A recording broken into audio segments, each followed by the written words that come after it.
The league stage part of the Women's T20 Challenge 2020 is done and we have our finalists. The final is set to happen tomorrow on Monday, but before we get to that, let's quickly recap what exactly has happened in the tournament so far.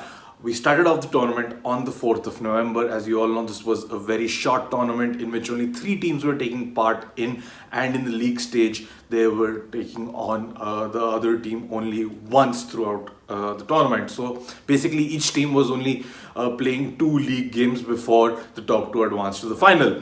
First match on the 4th of November, defending champions Supernovas, captained by Harmanpreet Kaur, took on Velocity, captained by Mithali Raj. Now this was a very tight game which went down to the last over, but Velocity prevailed and won that game. Now things became interesting in this tournament when we went to the second day of the tournament, which was the 5th of November, when Velocity, playing their second back-to-back game, took on Trailblazers, who were captained by Smriti Mandhana. Now, the effect of playing back-to-back games showed on Velocity's performance.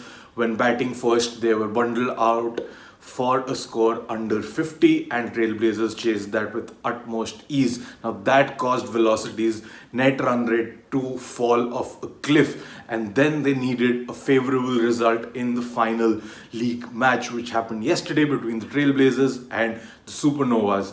Velocity had won one game, their first game. They had lost the second game horribly, which meant they needed the Supernovas to lose today against the Trailblazers. As far as the Supernovas go, they needed to win this game to ensure qualification, and the Trailblazers just needed to ensure that they did not lose the game by a huge margin.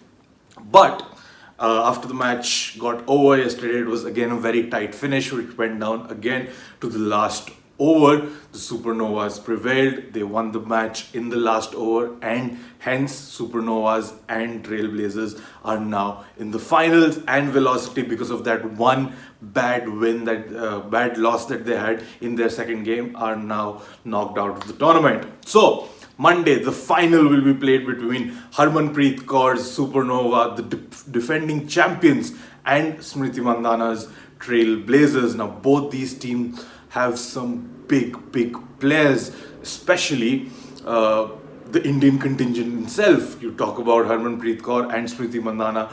These two players are the pillars of Indian women's cricket in today's day and age. But they also have in their ranks the highest run scorer of the tournament and the highest wicket taker of the tournament so far. Trailblazers have Sophie Ecclestone, who is leading the charts in the total number of wickets picked up, and the Supernovas have Chamaria Tapattu from Sri Lanka, who is leading the charge in the amount of runs scored so far in the tournament. Now, it is a very short tournament, so you don't give much weightage to the amount of runs and the amount of wickets taken in that aspect, because you don't have enough matches for these players to come to the fore and show their skills. But it still carries a lot of weight. It shows that these players are the ones who are in form, and they will provide the key matchups going into the all-important final. Now, who is going to win? We'll find that out tomorrow. Will Supernovas be able to defend their title, or will Trailblazers come out and win their maiden title?